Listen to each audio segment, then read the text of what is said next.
Menjelang 102 hari sebelum pemilu 2024, sejumlah tahapan sudah dilakukan oleh para kandidat Capres dan Cawapres, mulai dari pendaftaran ke KPU hingga pemeriksaan kesehatan. Dalam perjalanan menuju Pilpres 2024, bagaimana elektabilitas partai politik saat ini?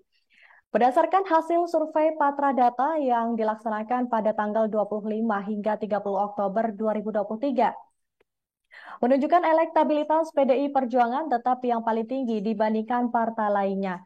Partai PDIP sendiri unggul sebesar 20,8% dari partai lain, disusul dengan Partai Gerindra dengan 18,9%. Kemudian di posisi ketiga ada Partai Golkar dengan perolehan angka 6,6%, PKB 6,5%, dan PKS 6,2%.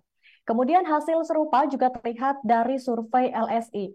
Lembaga Survei Indonesia atau LSI pada Agustus 2023 menunjukkan elektabilitas PDI mengungguli Gerindra di sejumlah wilayah.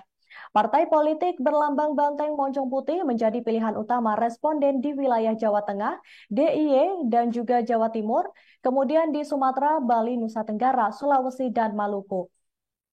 Di wilayah Sumatera, PDIP memperoleh elektabilitas 19,8% dan Gerindra mendapatkan angka 12,9%.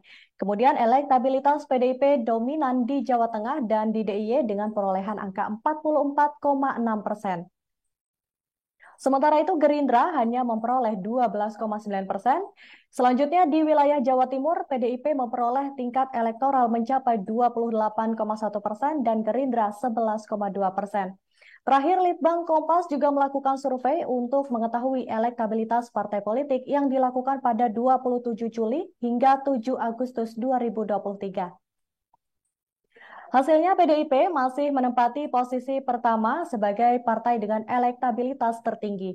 Berikutnya ada Partai Gerindra dan disusul dengan PKB. Disebutkan ada 7 partai politik yang tidak memenuhi syarat parliamentary threshold 4% dari 9 partai. Di antaranya adalah Partai Amanat Nasional, kemudian ada Partai Persatuan Pembangunan atau PPP.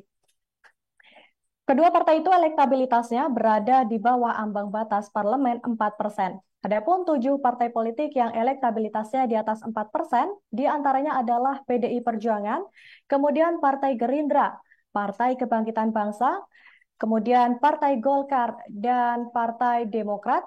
Selanjutnya juga ada Partai Keadilan Sejahtera atau PKS dan Partai Nasdem. Sementara itu, PAN mempunyai elektabilitas 3,4% dan PPP 1,6%. Survei ini dilakukan melalui wawancara tatap muka diselenggarakan di Litbang Kompas pada 27 Juli hingga 7 Agustus 2023, serta melibatkan 1.364 responden yang dipilih secara acak menggunakan metode pencuplikan sistematis bertingkat di 38 provinsi.